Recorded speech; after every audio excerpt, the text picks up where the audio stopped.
लखनऊ में बिजली कर्मचारियों की हड़ताल का बड़ा असर हुआ है। लखनऊ के कई वीआईपी इलाकों की बिजली गुल हुई थी। डिप्टी सीएम केशव प्रसाद मौर्य, ऊर्जा मंत्री श्रीकांत शर्मा के घरों की भी बिजली गुल हो गई थी। 24 ज्यादा मंत्रियों के घरों की बिजली गुल हो गई थी। पूर्व मंत्रियों, Congress office, VIP guest house, CM control room की भी बिजली गुल हुई थी। मौजूदा समय में बिजली सप्लाई हो रही है, लेकिन बड़ा सवाल है कि बिजली कर्मचारियों की हड़ताल का जिस तरह से असर अब देखने को मिल रहा है, इसका समाधान क्या है। यहां तक कि लखनऊ के वीआईपी इलाके भी इस समस्या से, इस मुश्किल से बच ना सके और कई जगहों पर बिजली गुल हो गई। पवन जुड़ गया हमारे साथ इस खबर पर और अधिक जानकारी के लिए। पवन, अब कई जगहों पर प्रदेश की राजधानी लखनऊ सहित कई जगहों पर इस हड़ताल का असर देखने को मिल रहा है। यहां तक कि कई वीआईपी इलाकों में बिजली गुल हो गई। बिल्कुल ठीक कहा आपने। देखिए, जिस तरीके से विद्युत कर्मचारी संघ ने कल से हड़ताल शुरू की थी, तो उसका कहीं ना कहीं असर देखने को देर रात मिलना शुरू हो गया था। मैं आपको बता दूं कि कई ऐसे वीवीआईपी इलाके थे और कई ऐसे वीआईपी इलाके थे जहां पर बिजली काटी गई थी। मेरे पास कुछ नाम है, अगर बात करें तो इसमें डिप्टी सीएम केशव प्रसाद मौर्य, ऊर्जा मंत्री खुद श्रीकांत शर्मा, स्वामी प्रसाद मौर्य, मोहसिन रजा सहित 2 दर्जन ऐसे मंत्री थे जिनके घर की और जिनके आवास की बिजली कुछ घंटों के लिए गुल हुई थी। क्योंकि कंट्रोल रूम में बैठने वाले विद्युत कर्मचारी, अलग अलग फीडर पर बैठने वाले विद्युत कर्मचारी, सब स्टेशन पर बैठने वाले कर्मचारी, सभी एकजुट होकर, इकट्ठा होकर कल उन्होंने हड़ताल में वो शामिल हुए और इसका ही नतीजा था कि कई घंटों तक यहाँ पर बिजली नहीं रही। और मैं आपको बता दूं कि कई विधायक हैं, जिसमें 60 से ज्यादा विधायक और विधानसभा परिषद के जो सदस्य हैं, उनके यहाँ भी बिजली आपूर्ति बाधित रही थी और इसका साफ असर देखने को मिला था।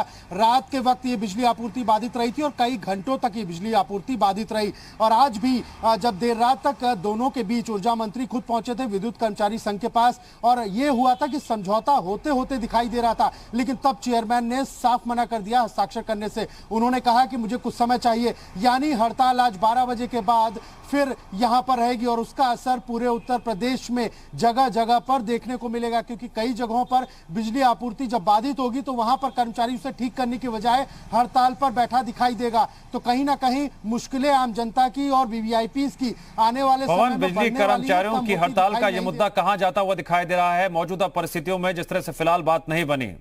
बिल्कुल, अगर देखिए बात करें तो निजीकरण का पूरी तरीके से विद्युत कर्मचारी विरोध कर रहे हैं। उनका कहना है कि जो विद्युत विभाग है उसका किसी भी तरीके से निजीकरण नहीं होना चाहिए। लेकिन गवर्नमेंट ये मानती है, गवर्नमेंट ये सोचती है कि प्राइवेटाइजेशन करने से कहीं ना कहीं बेहतर विकल्प लोगों को मिल सकेगा, बेहतर सुविधाएं लोगों को मिल सकेगी और इसी का विद्युत कर्मचारी संघ पूरी तरीके से विरोध कर रहा है। उनका कहना है कि जिस तरीके से वो अभी तक सरकारी सेवाएं दे रहे थे, जिस तरीके से वो सरकारी कर्मचारी के रूप में कार्यरत हैं, कहीं ना कहीं उनके काम पर पूरा असर इस वजह से आएगा। इसीलिए विद्युत कर्मचारी संघ ने पूरे उत्तर प्रदेश में एक साथ हड़ताल घोषित की थी और इसको लेकर कल देर शाम तक काफी हंगामा भी होता रहा। काफी ज्यादा पुलिस बल भी कई पावर स्टेशन पर तैनात करना पड़ा था उन्हें और कल शक्ति भवन के बाहर भी काफी संख्या में पुलिस बल तैनात था।